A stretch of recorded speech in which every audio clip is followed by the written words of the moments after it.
Hello there, Mary Farias with 5 Minutes is Better Than Nothing of Personal Development. We're studying my book, How to Study Napoleon Hill's Think and Grow Rich. We're on chapter 11, The Mystery of Sex Transmutation. This is page 258. He says, the pages of history are filled with the records of great leaders whose achievements may be traced directly to the influence of women who aroused the creative faculties of their minds through the stimulation of sex desire. Napoleon Bonaparte was one of these. When inspired by his first wife, Josephine, he was irresistible and invincible. When his better judgment or reasoning faculty prompted him to put Josephine aside, he began to decline. His defeat and Saint Helena were not far distant. If good taste would permit, we might easily mention scores of men well known to the American people who climbed to great heights of achievement under the stimulating influence of their wives, only to drop back to destruction after money and power went to their heads, and they put aside the old wife for a new one. Napoleon was not the only man to discover that sex influence from the right source is more powerful than any substitute of expediency, which may be created by mere reason.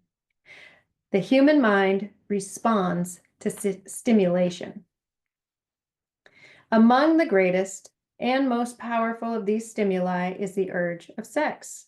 When harnessed and transmuted, this driving force is capable of lifting men into that higher sphere of thought, which enables them to master the sources of worry and petty annoyance which beset their pathway on the lower plane. Unfortunately, only the genii have made the discovery. Others have accepted the experience of sex urge without discovering one of its major potentialities, a fact which accounts for the great number of others as compared to the limited number of genii. For the purpose of refreshing the memory in connection with the facts available from biographies of certain men, we here present the names of a few men of outstanding achievement, each of whom was known to have been a highly sexed nature. The genius which was theirs undoubtedly found its source of power in transmuted sex energy. George Washington, Napoleon Bonaparte, William Shakespeare, Abraham Lincoln, Ralph Waldo Emerson, Robert Burns, Thomas Jefferson, Elbert Hubbard, Albert H. Gray, Oscar Wilde, Woodrow Wilson, John H. Patterson, Andrew Jackson, Enrico Caruso. Your own knowledge of biography will enable you to add to this list. So, what this is telling us is that we need to understand that we need to elevate the vibration of our minds, of our brains, of our bodies, and we need to begin to understand that in doing so, we can attract the ideas, the circumstances, the opportunities of what we need, especially the ideas.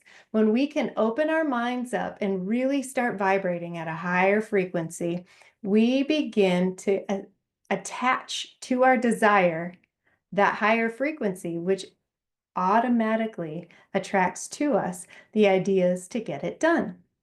We can do it. These guys that he just mentioned are not the only ones that this is available to. It's available to absolutely everybody. So when you begin to think about what it is that you want, start thinking about it in such a way and remember your why. Really go, oh, this is why I want that. This is why I want it. And begin to really elevate your vibration. And when you do, you'll begin to attract new and better ideas. Have a great day.